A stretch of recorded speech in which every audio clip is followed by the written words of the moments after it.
मैं हूं आपके साथ प्रगति ठाकुर। आइए नजर डालते हैं सुर्खियों पर।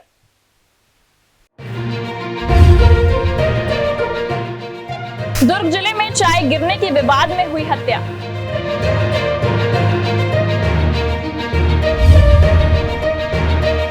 नक्सलियों की आईईडी ब्लास्ट में जवान शहीद, नमाखों से दी गई विदाई।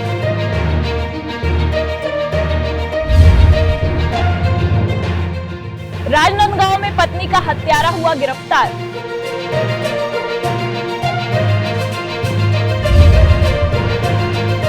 शिक्षा के स्तर को बढ़ाने में जुटा परिवहन संघ।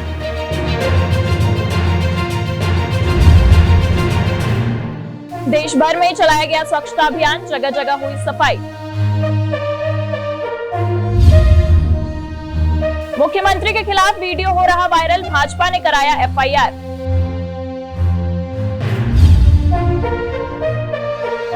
छेड़छाड़ का विरोध करने पर आरोपियों ने की हत्या।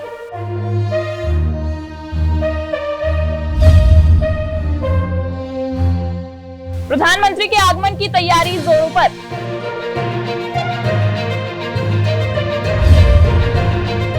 दुर्ग में फैल रहा स्वाइन फ्लू, एक मरीज की मौत के बाद स्वास्थ्य विभाग अलर्ट में।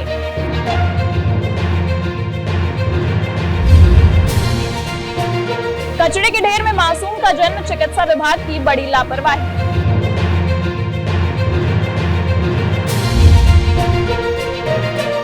जनपद अध्यक्ष ने लगाई फांसी, पुलिस जांच में जुटी। नरसिंहपुर पहुंचे केंद्रीय मंत्री प्रहलाद पटेल ने किया भारतीय आयुर्वेद अस्पताल का लोकार्पण। बरगी विधानसभा में निकली कांग्रेस की जन आक्रोश यात्रा। मंत्री रविंद्र चौबे ने किया लोकार्पण, सांस्कृतिक व सामुदायिक भवनों की सौगात।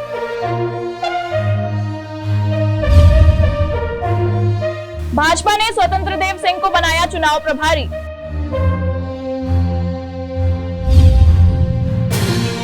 राजनीतिक पार्टियों की बढ़ी सक्रियता, केंद्रीय योजनाओं का प्रचार प्रसार। फायरिंग करने वाले आरोपी गिरफ्तार, गणेश पंडाल पर हुई थी फायरिंग। ग्रामीणों ने लगाया आवास योजना पर भ्रष्टाचार का आरोप। अब खबरें विस्तार से। छत्तीसगढ़ के दुर्ग जिले के अंतर्गत शिवनाथ नदी में गणेश विसर्जन के दौरान एक युवक की हत्या कर दी गई। पूरा मामला दुर्ग के पुलगांव थाना क्षेत्र के अंतर्गत शिवनाथ नदी तट का है, जहां शनिवार की रात गणेश विसर्जन के दौरान दो गुटों के बीच भिड़ंत हो गई, जिसमें एक युवक को आरोपियों द्वारा मौत के घाट उतार दिया गया। दुर्ग स्थित शिवनाथ नदी में गणेश विसर्जन के दौरान एक युवक की चाकू मारकर हत्या कर दी गई। 21 वर्षीय मृतक राहुल साहू ग्रीन चौक का निवासी था, जो अपने दोस्तों के साथ गणेश विसर्जन करने गया था। इस दौरान भिलाई क्षेत्र के 10 से 12 युवकों के साथ किसी बात को लेकर उसका विवाद हो गया, जिसमें भिलाई के युवकों द्वारा उस पर चाकू से हमला किया गया, जिसमें राहुल की मौत हो गई।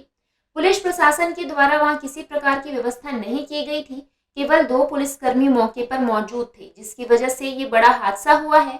यहाँ पर पुलिस प्रशासन की बड़ी लापरवाही सामने आई है। वहीं इस मामले को लेकर मृतक के भाई का कहना है कि मृतक राहुल चाय पी रहा था, तभी आरोपियों द्वारा उसे धक्का दे दिया गया, जिससे उसकी शर्ट पर चाय गिर गया और इसके बाद फिर विवाद शुरू हुआ और आरोपी ने अपने अन्य साथियों के साथ मिलकर उसकी चाकू मारकर हत्या कर दी। मृतक के भाई का कहना है कि वहां कुछ पुलिस वाले भी थे, लेकिन वे बचाने सामने नहीं आए। मेरा भाई ठाकुर होटल के पीछे चाय सिगरेट पी रहा था, तो उतने में 4, 5, 6, 7 लड़के लोग आए। उतने में धक्का, सबको टोचन मारते जा रहे थे हम लोग, धक्का दुक्की। तो ऐसे उसके पास है तो धक्का हुआ, तो उसका वाइट कलर के कुर्ते में गिर गया चाय। तो उतने में ना 2-3 झापड़ मार दिया उसको, तो भी मार दिया। और उसके साथी लोग आए तो सब कोई मिल के मारना चालू कर दिए। एक जन जो सामान मतलब सभी सामान पकड़े थे वहाँ, एक जन पेट में घुसा के मोड़ दिया सीधा। वो हथियार अपने साथ लेके आए थे? हाँ, सब लेके आई थे। क्या हथियार थे उनके हाथ में? चाकू रखे थे सब। लड़के कौन थे? उनको पहचानते थे पहले से? कोई पहचान थी? नहीं। दुर्ग से Vaibhav Chandrakar, India town News. Jharkhand के सिंहभूम जिले के चाईबासा में एंटी नक्सल ऑपरेशन के दौरान आईईडी ब्लास्ट में शहीद हुए राजेश ध्रुव का पार्थिव देह जैसे ही उनके गृहग्राम रवेली पहुंचा तो उन्हें अंतिम विदाई देने रवेली के अलावा जिले भर के लोग बड़ी संख्या में इकट्ठा हो गए। इस दौरान सभी ने नम आंखों से शहीद को अंतिम विदाई दी। पूरे राष्ट्रीय सम्मान के साथ शहीद जवान का अंतिम संस्कार किया गया। झारखंड के सिंहभूम जिले के चाईबासा में एंटी नक्सल ऑपरेशन के दौरान आईईडी ब्लास्ट में शहीद हुए राजेश ध्रुव का पार्थिव शरीर जैसे ही उनके गृहग्राम रवेली पहुंचा तो उन्हें अंतिम विदाई देने रवेली के अलावा जिले भर के लोग बड़ी संख्या में इकट्ठा हो गए। सबसे पहले शहीद का पार्थिव शरीर उनके पैतृक निवास ले जाया गया। पुलिस और सीआरपीएफ के जवान अपने साथी को गाड़ी से उतारकर अपने कंधे पर उठाकर उन्हें घर तक लेकर गए, जहां लोगों ने तिरंगे में लिपटे शहीद के अंतिम दर्शन किए। तत्पश्चात उनकी अंतिम यात्रा निकाली गई। इस दौरान लोगों का हुजूम उमड़ पड़ा। जिस गली से भी उनकी अंतिम यात्रा गुजरी, लोगों का कारवां बढ़ता चला गया।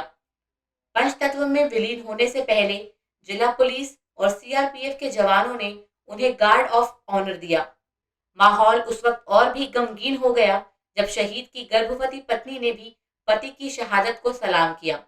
भले ही परिवार के सदस्यों ने रोते हुए अपने लाडले को विदाई दी, मगर उन्होंने अपने लाडले की शहादत पर फख्र जाहिर किया।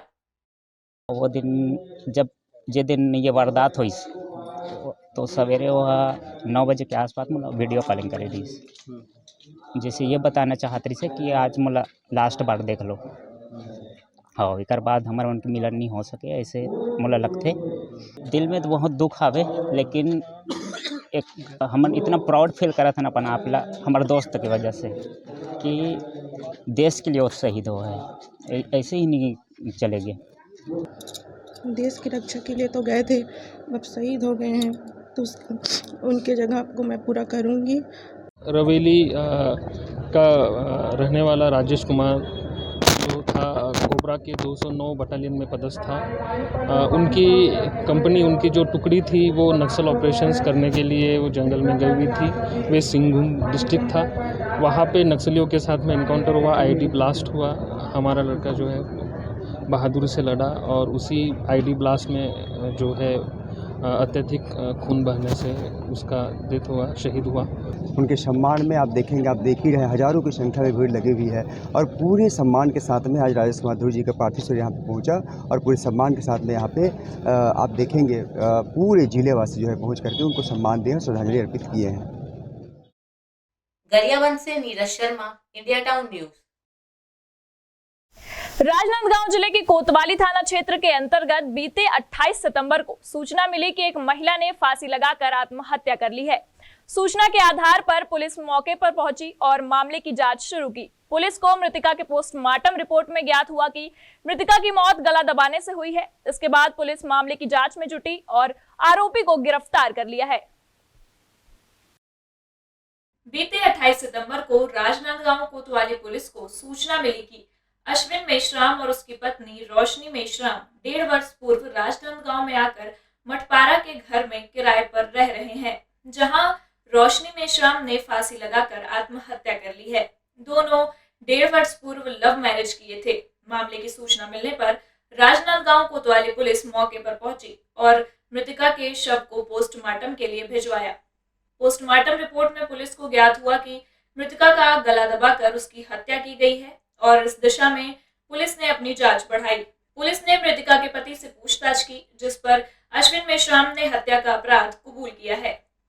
राजनांदगांव नगर पुलिस अधीक्षक ने बताया कि आपसी घरेलू विवाद के चलते आरोपी ने अपनी पत्नी की हत्या की है। पूरे मामले की जांच की जा रही है।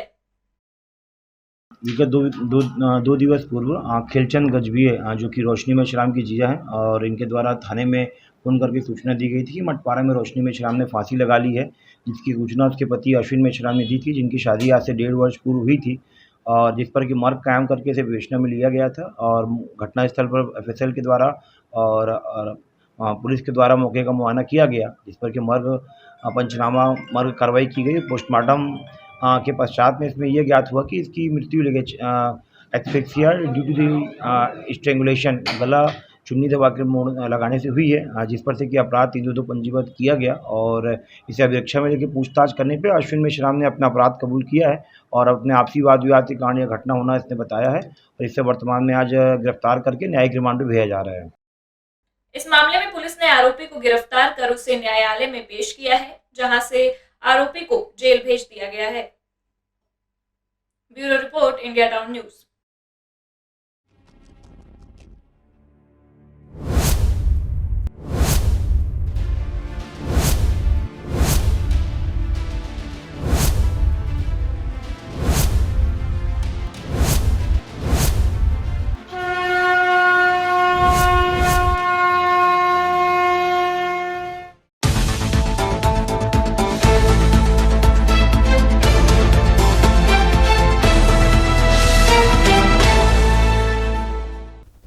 भानु प्रतापपुर क्षेत्र के कच्चे स्थित निजी संगठन भी शिक्षा के क्षेत्र में अपना योगदान देने में लगातार आगे आ रहे हैं। भानु व्यवसायी परिवहन कल्याण संघ ने अपनी सामाजिक सरोकार के दायित्व निभाते हुए लगभग 7 लाख रुपए की मूल्य के क्षेत्र के 34 स्कूलों को जरूरत की सामग्री वितरित की है। भानु प्रतापपुर के व्यवसायी परिवहन कल्याण संघ कच्चे द्वारा विकासखंड भानु प्रतापपुर एवं दुर्ग कोंदल के स्कूलों में सबसे पहले सर्वे कराया कि छात्र छात्राओं को अध्ययन के लिए कोई समस्या है। इसके आधार पर स्कूलों को ग्रीन, व्हाइट बोर्ड, दरी, कुर्सी, अलमारी, प्रोजेक्टर, कंप्यूटर आदि सामग्री शिक्षकों को दी गई। वहीं कुछ स्कूलों में बाउंड्री वॉल एवं किचन शेड का निर्माण कराने की भी घोषणा की है। एक आंगनबाड़ी भवन में आज तक विद्युत व्यवस्था नहीं है। इस हेतु परिवहन संघ कच्चे ने विद्युत कनेक्शन हेतु नगद राशि भी आंगनबाड़ी सहायिका को प्रदान की। अध्यक्ष ने कहा, शिक्षा के लिए हम आगे भी सहयोग करेंगे। वहीं कच्चे परिवहन संघ की इस पहल को लोगों ने सराहना करते हुए धन्यवाद दिया। हमारे परिवहन संघ की तरफ से 6 से 7 लाख का सामान दिया गया है और मांग तो बहुत सारा आया था स्कूलों से, लेकिन जो परिवहन संघ के बैठक में जो फाइनल हुआ बजट के हिसाब से उस हिसाब से दिया गया है। और हमारे ग्राम पंचायत कच्चे में ही आता है आवासपारा साल्हे, उस स्कूल में बाउंड्री वॉल और वायरिंग और पंखा भी करवाए हैं। और भैंसा कन्हार पंचायत में भोजन सेट बनवा रहे हैं और साल्हे पंचायत स्कूल में भी वो करवा रहे हैं भोजन सेट। इस सामग्री देने के लिए परिवहन संघ कच्चे को मैं बहुत बहुत धन्यवाद देना चाहता हूँ। इस क्षेत्र में शिक्षा के क्षेत्र में बहुत ही इसके लिए विचार किया गया। यहाँ ऐसा कभी हुआ नहीं था जो आज तक शासकीय स्कूलों में ऐसा कुछ बच्चों की आवश्यकताओं चीज़ के लिए यहाँ सहयोग प्रदान किया जा रहा है। मैं बहुत बहुत धन्यवाद देना चाहता हूँ परिवहन संघ कच्चे को। सरकार एक और तमाम दावे कर रही है कि स्कूलों, आंगनबाड़ी केंद्र में सभी सुविधाएं दी जा रही हैं, पर जमीनी हकीकत कुछ और ही है। भानु प्रतापपुर से Sumant Sinha, India town news. प्रधानमंत्री नरेंद्र मोदी के आह्वान पर आज देश भर में 1 घंटे का विशेष स्वच्छता अभियान चलाया गया। इस सिलसिले में स्वच्छता ही सेवा अभियान के तहत राजनांदगांव रेलवे स्टेशन में सुबह 10 बजे से जिला प्रशासन, रेलवे कर्मचारी, रेलवे अधिकारी, स्काउट गाइड, एनजीओ और रेलवे अधिकारियों के साथ साथ स्कूल छात्रों की टीम ने साफ सफाई की। राजनांदगांव रेलवे स्टेशन और प्लेटफॉर्म और रेलवे कॉलोनी की साफ सफाई की गई। सभी ने मिलकर रेलवे स्टेशन और आसपास की गलियों और रेलवे पटरिया का प्लास्टिक एवं कचरा साफ किया। राजनांदगांव रेलवे स्टेशन की सफाई के लिए नागपुर रेलवे मंडल से वरिष्ठ कार्मिक अधिकारी प्रशांत टी नायक पहुंचे थे। उन्होंने कहा, ट्रेन में जो प्लास्टिक, पॉलिथीन में खाने का और अन्य सामान वितरण किया जा रहा है, उस पर कड़ी नजर रखने की जरूरत है। स्वच्छता के माध्यम से हम लोगों के मन में स्वच्छता का भाव पैदा करना चाहते हैं, जिससे कि खुद लोग साफ सफाई के लिए प्रेरित हो। इस योगदान से ये हुआ कि जन जागृति हुई है और सब में एक आशा की किरण पल्लवित हुई है कि स्वच्छता और उसका जो महत्व है, उस महत्व को हम लोग उनमें जानकारी हम लोग दे पाएँ, उनमें जागरूकता पैदा कर सकें। ये हमारा ध्येय था और हमने आज जो हमारा ध्येय में सफल भी हो गए और हमने अपना राजनगंज स्टेशन का परिसर जैसे ट्रैक कॉलोनीज़ और स्टेशन परिसर प्लेटफॉर्म परिसर को भी हमने स्वच्छता का एक रूप दिया है और काफ़ी स्वच्छ किया है आप सब लोगों की मदद से। तो ये अभियान जो है सफल रहा है। बहुत बहुत धन्यवाद। सफाई हमारे घर से करना चाहिए। हमें सफाई बहुत ज़रूरी है क्योंकि हम अगर घर को साफ रहेंगे, बाहर के आस पड़ोस को साफ करेंगे तो हम स्वस्थ रहेंगे और बाकी देश वाले भी स्वस्थ रहेंगे। प्लास्टिक सबसे ज़रूरी चीज़ है जिसे हमें बंद करना चाहिए। उससे बहुत सारे लोगों की तबीयत ख़राब हो सकती है और उससे बहुत ही ज़्यादा गंदगी हो सकती है इधर उधर। तो हमें हमेशा साफ सफाई रखना चाहिए। Bureau report, India town News. Madhya Pradesh के मुख्यमंत्री का सरकार जाने की बात वाला फर्जी वीडियो वायरल होने पर भाजपा विधि प्रकोष्ठ उज्जैन के जिला संयोजक ने पुलिस कंट्रोल रूम जाकर एडिशनल एसपी से शिकायत करते हुए एफआईआर दर्ज करने की मांग करते हुए कहा कि यह शिवराज सिंह की छवि खराब करने का प्रयास है। इंडिया टाउन न्यूज इस वायरल वीडियो की पुष्टि नहीं करता। चुनाव से पहले उज्जैन में मुख्यमंत्री शिवराज सिंह चौहान का एक एडिटेड वीडियो वायरल होने से हड़कंप मच गया। वीडियो में सीएम द्वारा 50% कमीशन लेना और सरकार जाने की बात कही गई। वीडियो सामने आते ही भाजपा नेताओं ने एएसपी को शिकायत कर वीडियो बनाने वाले सहित उसे वायरल करने वालों पर केस दर्ज कर सोशल मीडिया से वीडियो हटवाने की मांग की है। भाजपा विधि प्रकोष्ठ के जिला संयोजक अभिभाषक संजय गोयल ने बताया कि आगामी विधानसभा चुनाव में प्रदेश सरकार और सीएम शिवराज सिंह चौहान की छवि खराब करने को लेकर एक एडिटेड वीडियो वायरल किया गया, जिसमें सीएम के वीडियो और उनकी आवाज को कई कट के साथ एडिट किया गया। वीडियो वायरल होने के बाद अभिभाषक अपने साथियों के साथ एसपी जयंत सिंह राठौर के ऑफिस पहुंचे और शिकायती आवेदन देकर बताया कि अज्ञात शख्स ने मुख्यमंत्री शिवराज सिंह चौहान की आवाज का एडिटेड लिपिंग कर वीडियो बनाया और व्हाट्सएप पर वायरल कर दिया। मामले में धारा 417, 419, 468, 469 एवं आपराधिक मानहानि व आईटी एक्ट के तहत केस दर्ज करें। उन्होंने दोषी को साइबर सेल की मदद से पकड़कर कार्रवाई करने और व्हाट्सएप से इस वीडियो को हटवाने की मांग की है। बता दें कि इंडिया टाउन न्यूज इस वायरल वीडियो की पुष्टि नहीं करता। हमारे 50% कमीशन वाली बात फैल रही है और आए दिन कोई न कोई लेटर वायरल हो रहा है। अगर जनता ने इस बात पर ध्यान दे दिया ना तो हमारी सरकार का जाना तय। कुछ ऐसा करो कि जनता इस बात पर ध्यान न दे पाए। जब मैं सुबह जो है मैं व्हाट्सएप मैंने खोला और सोशल मीडिया नेटवर्क पे गया तो मैंने देखा कि सीएम साहब का जो है एक एडिटिंग करा हुआ वीडियो वो चल रहा है उस पर जो है, और जो सीएम साहब की उसमें आवाज़ नहीं है और किसी व्यक्ति ने उनकी आवाज़ को जो है बना करके कुछ वीडियो वायरल किया है। और इस वीडियो में जो है मध्य प्रदेश सरकार और माननीय मुख्यमंत्री जी की छवि को धूमिल करने के आशय से वो वीडियो तैयार किया गया है। तो इस संबंध में हमने श्रीमान एडिशनल एसपी साहब से हमने निवेदन किया है कि नकली जो वीडियो बनाया है उससे भारतीय दंड विधान की धारा के अंतर्गत एवं आईटी सेल के अंतर्गत उन पर प्रकरण पंजीबद्ध किया जाए, उन्होंने शीघ्र गिरफ्तार किया जाए और जो वीडियो वायरल है वो व्हाट्सएप हेड ऑफिस और सोशल मीडिया नेटवर्क के अन्य जो ऑफिसेस हैं उनको निर्देशित एवं आदेशित किया जाए कि ये तत्काल जो है वीडियो इसको रोका जाए। उज्जैन से Nasir Belim, India town news.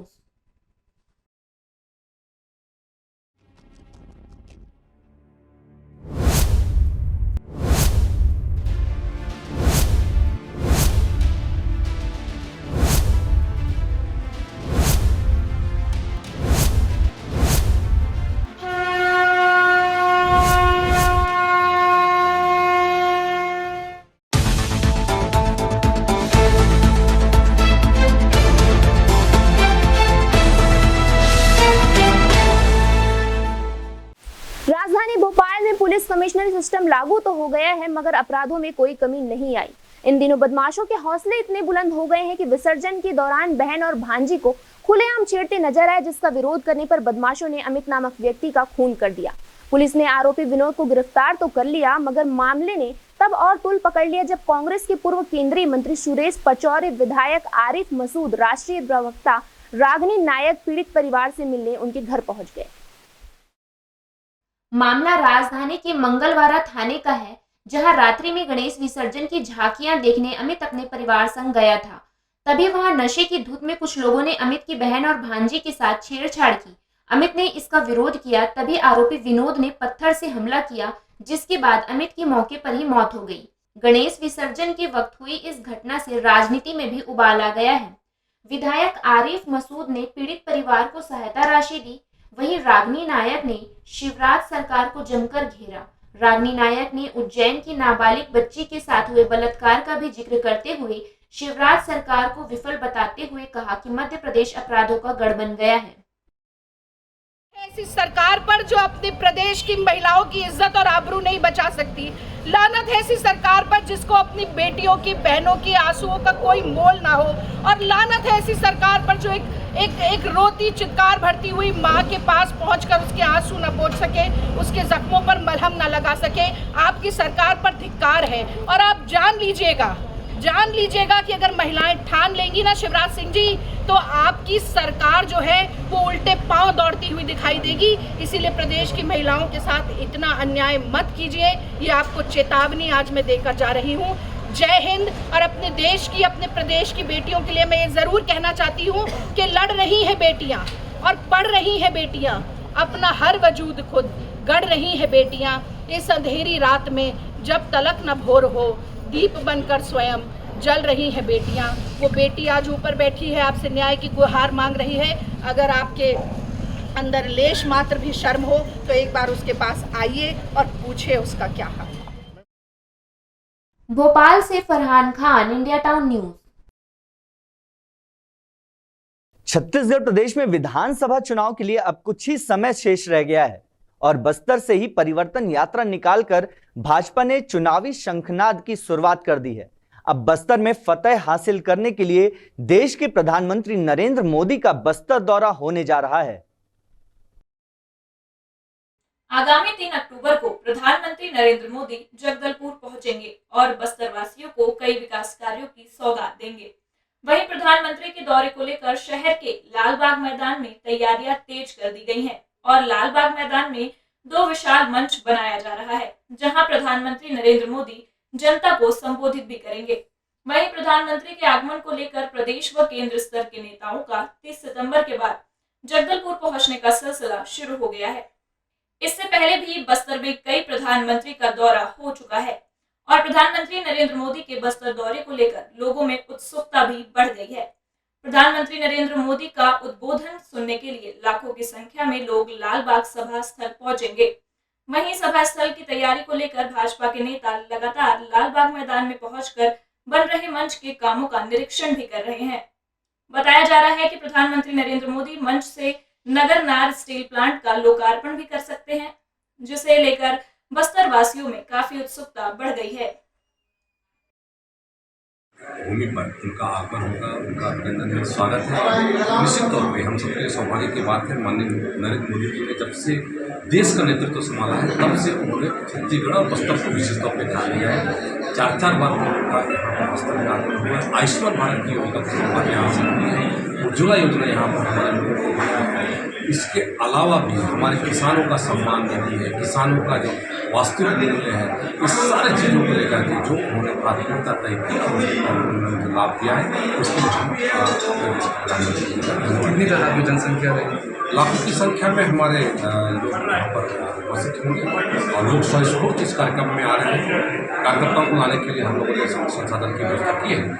उनको लेकर जगदलपुर में आगमन हम सब माननीय प्रधानमंत्री नरेंद्र मोदी जी का हार्दिक अभिनंदन करते हैं, स्वागत करते हैं। और अब तक के जितने भी प्रधानमंत्री हमारे देश में रहे हैं उनमें सर्वाधिक टाइम बस्तर आने वाले पहले प्रधानमंत्री माननीय नरेंद्र मोदी जी का आभार है, स्वागत है, जिन्होंने महिलाओं के सम्मान के लिए वर्षों से लंबित महिला आरक्षण बिल पास करवाया। जगदलपुर से Baski Thakur, India town news. लगातार बदलते मौसम के कारण दुर्ग जिले में डेंगू, पीलिया, डायरिया, मलेरिया के बाद अब स्वाइन फ्लू ने भी दस्तक दे दी है। यहां स्वाइन फ्लू से एक की मौत होने के बाद 2 और मरीज मिले हैं। यह मरीज वीआईपी नगर रिसाली और सेक्टर 2 के हैं। इसके पहले रिसाली की एक वृद्ध महिला की स्वाइन फ्लू के कारण मौत हो गई थी। नए मरीज को सेक्टर 9 के अस्पताल में दाखिल किया गया है, जहां उनका इलाज जारी है। दुर्ग जिले के रिसाली स्थित मैत्री नगर में स्वाइन फ्लू से एक मरीज की मौत के बाद जिला स्वास्थ्य विभाग ने मृतक के घर के आसपास 150 घरों का सर्वे किया। 2 मरीज स्वाइन फ्लू के और मिले हैं। उनका इलाज सेक्टर 9 अस्पताल में चल रहा है। वहीं सेक्टर 9 अस्पताल में कर्मचारी, मरीज व आने वाले रिश्तेदार भी मास्क लगाए नजर आ रहे हैं। स्वाइन फ्लू को लेकर लोगों में दहशत है। मौसम में बदलाव की वजह से शहर में वायरल फीवर व खांसी, सर्दी की शिकायत है। ऐसे में मरीजों को आइसोलेशन वार्ड में रखा गया है। चिकित्सकों के अनुसार स्वाइन फ्लू वायरस के कारण होने वाला श्वसन रोग है। यह सुकरों के सांस लेने वाले तंत्र को संक्रमित करता है। आमतौर पर यह मौसमी फ्लू की तरह ही होता है। चेहरे से होकर इसका वायरस मनुष्य के शरीर में प्रवेश करता है। संक्रमित मरीज अगर किसी चीज को छूता है और बाद में उसको कोई दूसरा व्यक्ति छूता है, इसके बाद हाथ को अपनी आंख, मुंह या नाक को छूता है, तब भी वह स्वाइन फ्लू से संक्रमित हो सकता है। चिकित्सा अधिकारी डॉक्टर पियाम सिंह ने बताया कि स्वाइन फ्लू से बचाव के लिए खास ध्यान देने की जरूरत है। लोगों को स्वच्छता पर खास ध्यान देना है। इसमें छींकते वक्त नाक को ढकना, खांसते वक्त रुमाल का इस्तेमाल करना। स्वाइन फ्लू से बचाव के लिए आंख, नाक, मुंह को छूने से बचना चाहिए। दुर्ग से Vaibhav Chandrakar, India town news.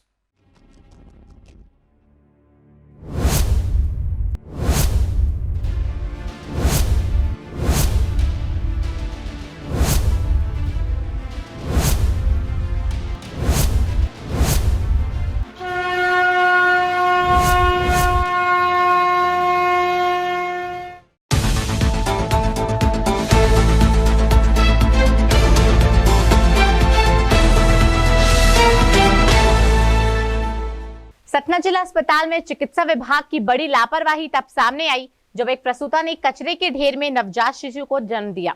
इसका वीडियो सोशल मीडिया में वायरल हुआ। वीडियो सामने आते ही जिले की मुख्य चिकित्सा एवं स्वास्थ्य अधिकारी ने डॉक्टर और स्टाफ के खिलाफ कार्रवाई की बात कही है। मध्य प्रदेश के सतना से मानवता को तार-तार करने के साथ ही चिकित्सा विभाग की संवेदनहीनता का मामला सामने आया है, जहां प्रसव पीड़ित महिला को कचरे के ढेर में चिकित्सा विभाग की लापरवाही के चलते जन्म देने को मजबूर होना पड़ा।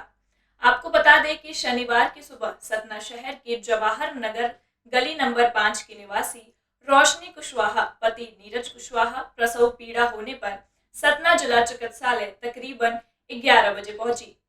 जैसे ही अस्पताल के अंदर पहुंची तब डॉक्टर को दिखाया और डिलीवरी वार्ड पहुंच गई, लेकिन वार्ड में मौजूद डॉक्टर और स्टाफ नर्स ने महिला के प्रसव पीड़ा को नजरअंदाज करते हुए उसे यूरिन टेस्ट के लिए यूरिन लेकर आने को कहकर अस्पताल से बाहर की ओर लौटा दिया। जैसे ही महिला बाहर जा रही थी तभी गायनिक ओपीडी के पास बने कलेक्शन सेंटर के सामने कचरे के ढेर के पास प्रसूता की प्रसव पीड़ा तेज हो गई और उसने कचरे के ढेर के पास नवजात शिशु को जन्म दिया, जिसे देख मौजूद लोगों ने अस्पताल के स्टाफ को सूचना दी। तब अस्पताल का स्टाफ मौके पर पहुंचा और नवजात शिशु का नाड़ा काटकर प्रसूता को अस्पताल के अंदर उपचार के लिए ले जाया गया। प्रसूता का कचरे के ढेर में नवजात शिशु को जन्म देने का वीडियो सोशल मीडिया में वायरल होने के बाद स्वास्थ्य महकमे में मचा हड़कंप। हालांकि प्रसूता और नवजात शिशु दोनों स्वस्थ हैं, वहीं एक बड़ी घटना होने से टल गई, लेकिन जिला अस्पताल के डॉक्टर स्टाफ की बड़ी लापरवाही उजागर हो रही है।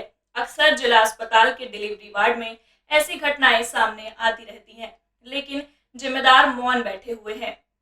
वहीं इस मामले पर अब मीडिया की दखल के बाद जिले के मुख्य चिकित्सा एवं स्वास्थ्य अधिकारी LK तिवारी ने डॉक्टर और स्टाफ के खिलाफ नोटिस जारी करते हुए कार्यवाही की बात कही है और उन्होंने इस बात को कुछ स्वीकार किया है कि यह एक बड़ी लापरवाही है और इसमें कार्रवाई अवश्य की जाएगी। हमारे साथ हुआ था सर, हमको दर्द हो रहा था तो हमने टाइम से आ गया था यहाँ। तो इनने क्या किया, मेरे को यूरिन टेस्ट के लिए भेजी बाहर।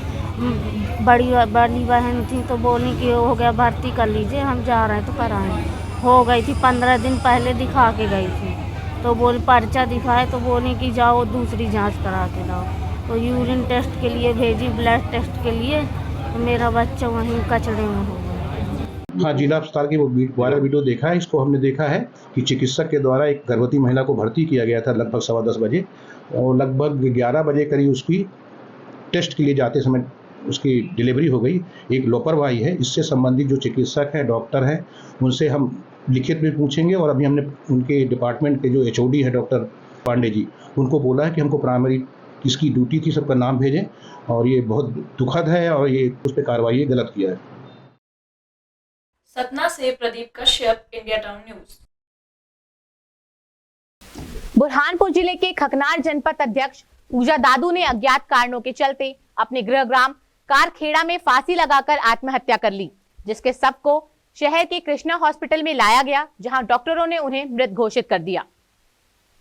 बुरहानपुर जिले की खकनार जनपद पंचायत अध्यक्ष पूजा दादू ने अज्ञात कारणों के चलते फांसी लगाकर आत्महत्या कर ली। पूजा दादू भाजपा से जनपद अध्यक्ष थीं। वहीं नेपा नगर की पूर्व विधायक और मंडी विपणन बोर्ड की उपाध्यक्ष मंजू दादू की छोटी बहन थी। जानकारी के मुताबिक फांसी पर झूली पूजा को ग्राम कारखेड़ा से शहर के कृष्णा हॉस्पिटल में लाया गया था, जहां डॉक्टर ने उसे मृत घोषित कर दिया। घटना की जानकारी लगते ही सांसद ज्ञानेश्वर पाटिल, भाजपा जिला अध्यक्ष मनोज लदवे, पूर्व नगर निगम मनोज तारवाला सहित अन्य नेता हॉस्पिटल पहुंचे। बता दें कि अभी किसी के पास भी इस सवाल का कोई जवाब नहीं है कि आखिर जनपद अध्यक्ष पूजा दादू ने यह आत्मघाती कदम क्यों उठाया। पुलिस घटना की जांच में जुट गई है। हमारी खकनार जनपद के अध्यक्ष पूजा दादू जी की अभी अकस्मात मृत्यु हुई है। अभी उनको हॉस्पिटल लाया है, यहाँ डॉक्टर ने उनको मृत घोषित किया है। हमारे पार्टी के लिए एक बड़ा नुकसान यहाँ हुआ है। अभी आगे की कार्रवाई भी डॉक्टर लोग और पुलिस प्रशासन देखेगा। बुरहानपुर से मोहम्मद वसीम की रिपोर्ट।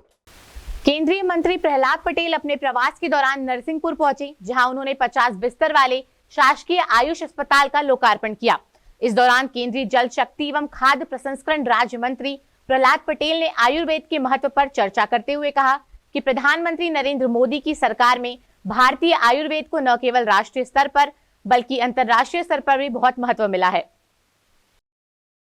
नरसिंहपुर जिले के प्रवास पर पहुंचे केंद्रीय जल शक्ति एवं खाद्य प्रसंस्करण राज्य मंत्री प्रहलाद पटेल ने 50 बिस्तर वाले शासकीय आयुष अस्पताल का लोकार्पण किया, जिसके बाद उन्होंने मीडिया से बात करते हुए कहा, 50 बिस्तर का यह अस्पताल मेडिकल कॉलेज के समान ही अपनी उपयोगिता साबित करेगा। आजादी के 70 साल तक आयुर्वेद को वह स्थान नहीं मिला जिसका वह हकदार था, लेकिन प्रधानमंत्री नरेंद्र मोदी के आने के बाद आयुर्वेद को महत्व को न केवल भारत में बल्कि पूरे विश्व में जाना है। कोरोना काल में आयुर्वेद ने अपनी सार्थकता को भी साबित किया है। आज बहुत सी बीमारियों का इलाज केवल आयुर्वेद के पास है। कई वर्षों से हम विपरीत धारा में बहे हैं, लेकिन आज हमें अपनी मूल धारा में लौटने की आवश्यकता है। भारत और कनाडा के बीच बढ़ते तनाव को लेकर केंद्रीय मंत्री ने कहा कि हम आतंकवाद के खिलाफ हैं और भारत को जो आवश्यक कदम उठाने चाहिए हम उठा रहे हैं। ये ऐसे भवन और ऐसे स्थान इस बात के लिए बहुत महत्वपूर्ण होंगे। एक बात मैंने सलाह के रूप में कही है, सुझाव मांगने पर दिया जाता है, सलाह मुफ्त में दी जाती है कि ज़िले में जितने भी वैद्य परंपरा के लोग हैं उन सबको बुलाकर एक बार इस स्थान में बिठाया जाए। वो उसके बाद हमारे अच्छे प्रणेता भी होंगे, उनके पास अनुभव है, समझ है, लेकिन अगर साधन नहीं है तो वो मरीज को यहाँ पहुँचा सकते हैं। बिना वेतन के वो अपने कर्तव्यों को पूरा करेंगे तो हम अपने उद्देश्य को शीघ्र प्राप्त करेंगे। कनाडा और भारत के बीच में वैमनस्यता बढ़ता जा रहा है, आतंकी गतिविधियां वहां से संचालित। हम आतंक के खिलाफ हैं और उसमें जो कदम सरकार को उठाने चाहिए वो सरकार उठा रही है। नरसिंहपुर से Dinesh Vishwakarma, India town news.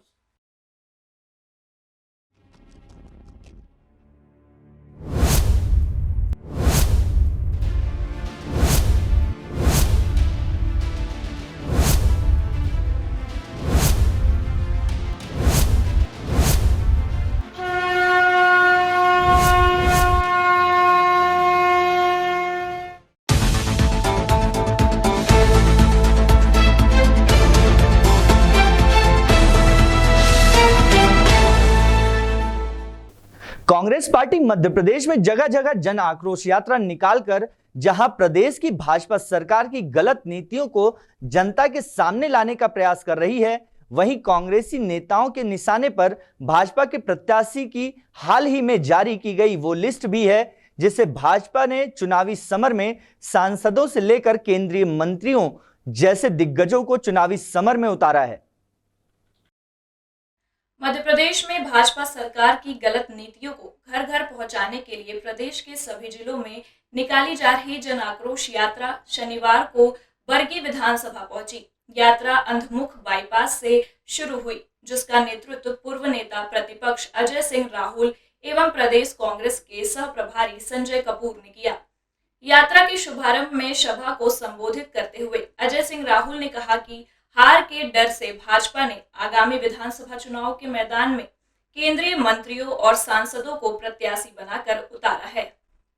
जनता भाजपा की झूठी घोषणाओं और गलत नीतियों को भली भांति समझ चुकी है, इसलिए इस बार कांग्रेस की सरकार बनना तय है। यात्रा में जिला कांग्रेस प्रभारी सुनील जैन, बरगी विधायक संजय, ग्रामीण डॉक्टर नीलेश जैन ने भी जनता को संबोधित किया।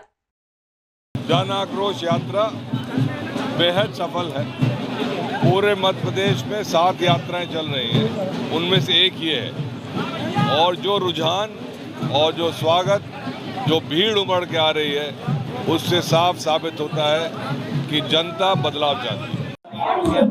आम जनता, हमारे मध्य प्रदेश के नागरिकों में जो भारतीय जनता पार्टी के खिलाफ जो रोष है, उस रोष को प्रकट करने के लिए, उनकी आवाज बनने के लिए कांग्रेस पार्टी जन आक्रोश यात्रा पूरे मध्य प्रदेश में निकाल रही है। 7 ऐसी यात्राएं निकल रही, उसमें से एक यात्रा का नेतृत्व माननीय अजय सिंह राहुल साहब हमारे नेताजी कर रहे हैं। उस यात्रा में आज 12वां दिन है, जो शहपुरा में बरगी विधानसभा के अंतर्गत चल रहा है। आक्रोश बेरोजगारी का है, आक्रोश महंगाई का है, आक्रोश शिक्षा के क्षेत्र में जो लाचार व्यवस्था है, चरमराई व्यवस्था है, उसको लेकर है। जबलपुर से Rohit Nayyar, India time news. Chhattisgarh के साजा विधानसभा क्षेत्र के विधायक व कैबिनेट मंत्री रविंद्र चौबे ने देवकर नगर पंचायत के सर्वाधिक विकास के लिए 5 करोड़ की लागत से निर्मित होने वाले विकास कार्यों का लोकार्पण किया। इस दौरान एक कार्यक्रम का आयोजन किया गया था, जहां मंत्री चौबे ने विभिन्न विकास कार्यों की सौगात दी। मंत्री चौबे ने साजा रोड स्थित डॉक्टर भीमराव अंबेडकर सर्व मांगलिक भवन, वार्ड क्रमांक 4 में सामुदायिक भवन, सुभाष चौक पर सांस्कृतिक मंच, गांधी चौक पर केशरवानी समाज सामुदायिक भवन, शासकीय कन्या प्राथमिक, शासकीय बालक प्राथमिक शाला, स्वामी आत्मानंद उत्कृष्ट इंग्लिश मीडियम स्कूल की सौगात दी। इसी तरह 2 करोड़ रुपए के नवीन तहसील कार्यालय भवन, बाउंड्री वॉल, सीसी रोड निर्माण कार्यों का भूमि पूजन किया। आयोजित कार्यक्रम के मुख्य अतिथि मंत्री रविंद्र चौबे ने पूर्व भाजपा सरकार के खिलाफ तीखी प्रतिक्रिया व्यक्त करते हुए विकास के बजाय विनाशकारी बताया। उन्होंने कहा कि साजा विधानसभा क्षेत्र के नगर पंचायत देवकर में मेरे द्वारा विकास कार्यों की एक ऐसी आधारशिला रखी है जो पिछली सरकार द्वारा पूरे 5 वर्षों में भी नहीं हो पाया। उन्होंने कहा कि कुछ दिन बाद विधानसभा चुनाव है, जिसमें सभी को पंजा छापने बटन दबाना है। स्वामी आत्मानंद स्कूल की भव्यता तो देखने की बन रही है। विकास की जितनी भी संभावनाएं हैं उसको लेकर के आज देवकर के हमारे ग्रामवासियों से हमने चर्चा किया है। सौभाग्य है कि साजा विधानसभा क्षेत्र में आज घोटवानी में भी हायर सेकेंडरी स्कूल का उद्घाटन हुआ, आज घिवरी में भी हायर सेकेंडरी स्कूल का उद्घाटन हुआ, कल नवागांव बोरी में भी हायर सेकेंडरी का इसका उद्घाटन हुआ, ग्राम पेंडरी में कल हाई स्कूल का उद्घाटन किए, सिलतरा में हाई स्कूल का उद्घाटन किए, पुरदा में हाई स्कूल का उद्घाटन किए, बिरेझर में हमने हाई स्कूल खोला, इधर दर्रे में हमने हाई स्कूल खोला। तो ये तो सब, यही तो साझा क्षेत्र का विकास है। लगातार ये विकास बढ़ते रहेगा। और चूंकि अब आचार संहिता लागू होने वाला है, इसलिए जनता से फिर से समर्थन हम लोग मांगते हैं। तो जनता का आशीर्वाद हमारे लिए पूंजी है। दुर्ग से Lala Singh Thakur, India town News. Bharatiya Janata party ने चुनावी समर 2023 को फतह करने जहां एक तरफ केंद्रीय मंत्री से लेकर सांसदों तक को मैदान में उतारा है, तो वहीं देश के अन्य राज्यों के कद्दावर नेताओं को भी प्रदेश के चुनाव में महत्वपूर्ण जिम्मेदारी सौंपी है, जिसे वह प्रदेश की सत्ता पर फिर से काबिज हो सके। ऐसे ही योगी सरकार में मंत्री और उत्तर प्रदेश के पूर्व प्रदेश अध्यक्ष स्वतंत्र सिंहदेव को इन विधानसभा चुनाव में बड़ी जिम्मेदारी संभालने दी है। 2023 विधानसभा चुनाव को लेकर भारतीय जनता पार्टी द्वारा सतना जिले का चुनाव प्रभारी उत्तर प्रदेश के कैबिनेट मंत्री स्वतंत्र सिंहदेव को बनाया है। उत्तर प्रदेश के जल शक्ति मंत्री व पूर्व प्रदेश अध्यक्ष स्वतंत्र सिंहदेव द्वारा शनिवार को सतना जिले की चित्रकूट विधानसभा क्षेत्र के मझगवा पहुंचकर भाजपा कार्यालय का उद्घाटन किया गया। इस दौरान चित्रकूट विधानसभा क्षेत्र के भाजपा प्रत्याशी सुरेंद्र सिंह गहरवार के साथ अनेक भाजपा कार्यकर्ता मौजूद रहे।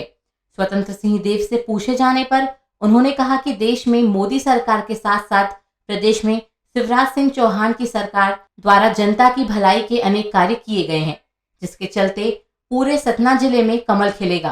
साथ ही चित्रकूट विधानसभा में जनता का समर्थन इस बार सुरेंद्र सिंह गहरवार को मिलेगा। जल शक्ति मंत्री द्वारा मोदी सरकार के द्वारा चलाई जा रही कल्याणकारी योजनाओं के बारे में कार्यकर्ताओं से जानकारी भी साझा की गई। आदरणीय शिवराज जी का, आदरणीय मोदी जो केंद्र और राज्य सरकार की योजना है गरीबों तक पहुंचे, गरीब की खुशहाली के लिए संपूर्ण योजना है। चाहे करोड़ों लोगों का अपना आवास हो, शौचालय हो, आयुष्मान का कार्ड हो, लक्ष्मी लाडली योजना हो, सभी योजना गांव तक सुचारू रूप से पहुंची और उसके कारण जनता जनार्दन ने अपना मन बनाया है आदरणीय शिवराज जी को आशीर्वाद देने। चित्रकूट से Vinod Sharma, India town news.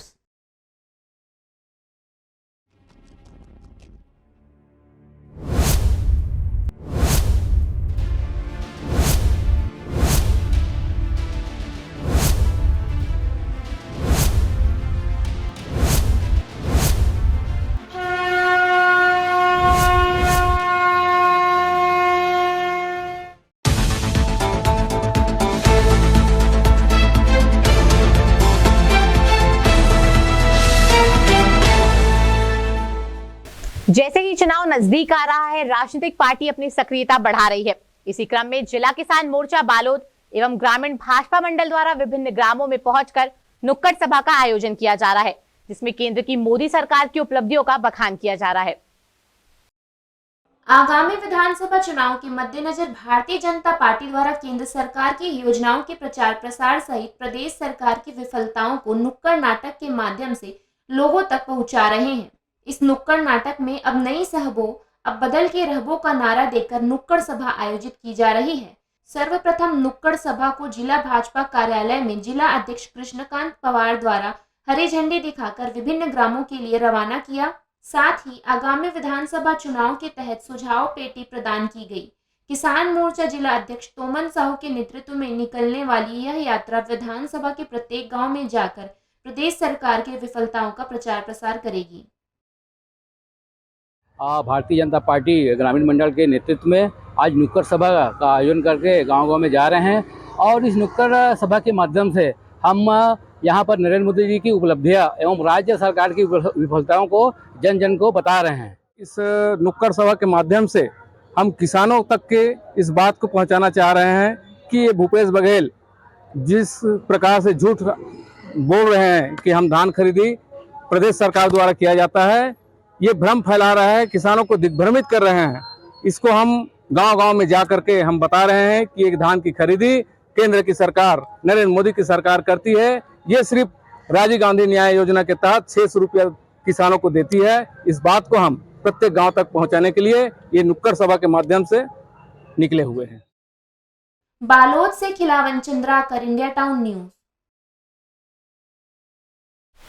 Ganesh pandal पर बैठे एक युवक पर 4 बदमाशों ने फायरिंग भी की और चाकू से हमला कर 2 बाइक से फरार हो गए, जिसके बाद पुलिस के सामने चुनौती थी इन्हें जल्द गिरफ्तार करने की। मुखबिर की सूचना और सीसीटीवी की मदद से चारों आरोपी गिरफ्तार हो गए, जिसके बाद इस हमले की वजह पुलिस पता करने का प्रयास कर रही है। मामला जबलपुर के गोहलपुर थाने का है। जबलपुर के गोहलपुर थाना क्षेत्र के बधाइया मोहल्ला स्थित गणेश पंडाल में 24 और 25 सितंबर की दरमियानी रात में रविंद्र गुप्ता पर कुछ अज्ञात बदमाशों के द्वारा फायरिंग की गई थी, जहां घटना के बाद से ही पुलिस के द्वारा आरोपियों की तलाश मामले को संज्ञान में लेकर की जा रही थी। क्राइम ब्रांच और गोहलपुर पुलिस के द्वारा पूरे मामले की जांच के दौरान आरोपियों की पतासाजी के लिए आसपास के सीसीटीवी फुटेज खंगाले गए, जहां मुखबिर के द्वारा पूरे घटनाक्रम के आरोपियों का सुराग पुलिस को दिया गया। घटनाक्रम के 4 आरोपियों को पुलिस के द्वारा गिरफ्तार किया गया है। आरोपियों के कब्जे से घटना में प्रयुक्त 2 मोटरसाइकिल और 1 पिस्तौल, 1 चाकू जब्त किया गया है। मामले की जानकारी देते हुए एडिशनल एसपी प्रियंका शुक्ला ने बताया कि रविंद्र गुप्ता नाम के युवक पर फायरिंग करने वाले 4 आरोपियों को क्राइम ब्रांच और पुलिस की टीम के द्वारा गिरफ्तार किया गया है। आरोपियों का संपत्ति विवाद गगन यादव नाम के युवक के साथ चल रहा था, जिसको लेकर गगन यादव को टारगेट बनाते हुए फायरिंग की गई थी, लेकिन गलती से रविंद्र गुप्ता नाम के युवक को गोली लग गई, जिसे गंभीर अवस्था में उपचार के लिए अस्पताल में भर्ती कराया गया था। पुलिस द्वारा चारों आरोपियों को गिरफ्तार करते हुए विभिन्न धाराओं के तहत मामला दर्ज किया गया है। पुलिस मामले के अन्य पहलुओं की जांच कर रही है। ये दिनांक 24 और 25 के मध्य रात्रि में गणेश पंडाल में एक युवक बैठा हुआ था, रविंद्र गुप्ता, जिस पर कुछ अज्ञात बदमाशों के द्वारा फायरिंग की गई थी, जिसको गोली लगी थी।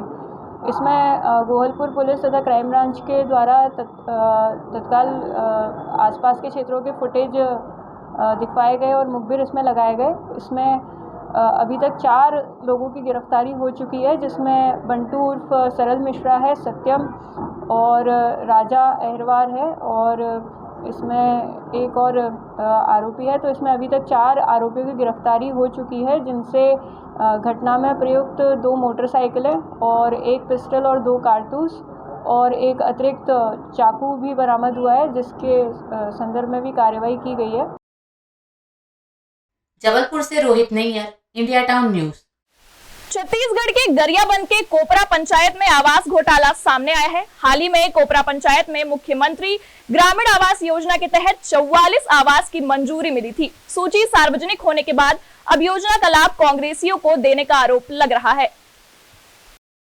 इस मामले में भाजपा का आरोप है कि पंचायत ने सूची को ग्राम सभा में अनुमोदन कराए बगैर आवास की मंजूरी दिला दिया, लिहाजा सूची में वर्षों से आवास के लिए प्रतीक्षारत आवासहीन के बजाय संपन्न कांग्रेस नेता व उनके नाते रिश्तेदारों के नाम मंजूरी दिलाया गया। भाजपा अब इसे चुनावी मुद्दा बनाने के लिए पूरी ताकत लगा रही है। एक दिन पहले कोपरा के पैरी चौक में 150 ग्रामीणों ने भाजपा प्रवेश किया, जिसे आवास घोटाले से नाराज हितग्राही बताने की राजनीति भी शुरू हो गई है। इधर गांव की महिला सरपंच का कहना है कि सूची पंचायत ने नहीं दिया, बल्कि सर्वे करने आए शासकीय कर्मियों के द्वारा तैयार किया गया है। सीएम आवास योजना के तहत ग्रामीणों ने ग्राम सभा में भी विरोध किया था, जिसमें बड़े लोग, जिसका 10 एकड़ 8 एकड़ वाले हैं और अधिकतर कांग्रेसी हैं, जिनको आवास दिया गया। और ग्रामीणों का कहना है कि हमारे पास मकान टूटा फूटा है। हमारे गांव का आदमी वाला आवास योजना, ये जो मुख्यमंत्री आवास योजना निकाले भैया, ये अभी तक के बोले जात कोपरा गाँव में ना कांग्रेसिया मल ही मिले थे। और हमारे जो गरीब हावे और जो निर्धन हावे ओकर पति भी नहीं है, 2 जन लड़का हावे ओकर, और 5-6 साल हो गए वाला सरकारी हम राहत आंगनबाड़ी में, तो वाला भी लाभ नहीं मिले है। ओकर घर ला टूटे 10 साल भी हो गए, तो कई बार आवेदन भी भरी से आवास बार तो नहीं मिला थे। वैसे नहीं होते हुए गाँव स्तर में जो हमारे मुख्यमंत्री भूपेश बघेल जी है, ये मुख्यमंत्री आवास योजना जो निकाले है ना, ये खास कर ना जो कांग्रेस के कार्यकर्ता मन हावे ना, खास कर वही मतलब मिला थे। हमारे गरीब मन के कोई सुनवाई नहीं होते। तो हमारे शुरू से रहा था ना, यहाँ हमारे घर द्वार फूट गए, चूहे हुए थे, और जतका यह करथन ते आवास आबे नहीं करे, जतका ते सब कांग्रेस पार्टी वाला मन आवास है। हाँ, वो हमन यह करथन ते आबे नहीं करे, यही भर का थे, आज तक आबे नहीं करे। जा देख लो भाई, हमारे घर द्वार ला पूरा डबरा खींचना पड़ती। सर्वे जो है आंगनबाड़ी कार्यकर्ता और बाहर से जो शिक्षक आदिस ना, ओकर द्वारा सर्वे हो है। एमे पंच सरपंच या सचिव के कोई हाथ नहीं है। एमे हमन घरों घर जाके ना सर्वे करे हैं, ना कोई ले जानकारी पूछे हैं, ना हमारे भी जानकारी नहीं है। तो बाहर से जो आए, हाँ, बाहर से जो शिक्षक आदिस वही मन सर्वे करे है, और साथ में आंगनबाड़ी कार्यकर्ता मन के साथ। जो सूची है वो कहाँ से आया अपना? अब ये सूची है हमारा जनपद से मिले हो ही, वही जनपद से मिले है, डायरेक्ट जनपद से ऐसे तोला चस्पा करें हम ग्राम पंचायत में। गरियाबंद से Neeraj Sharma, India town news.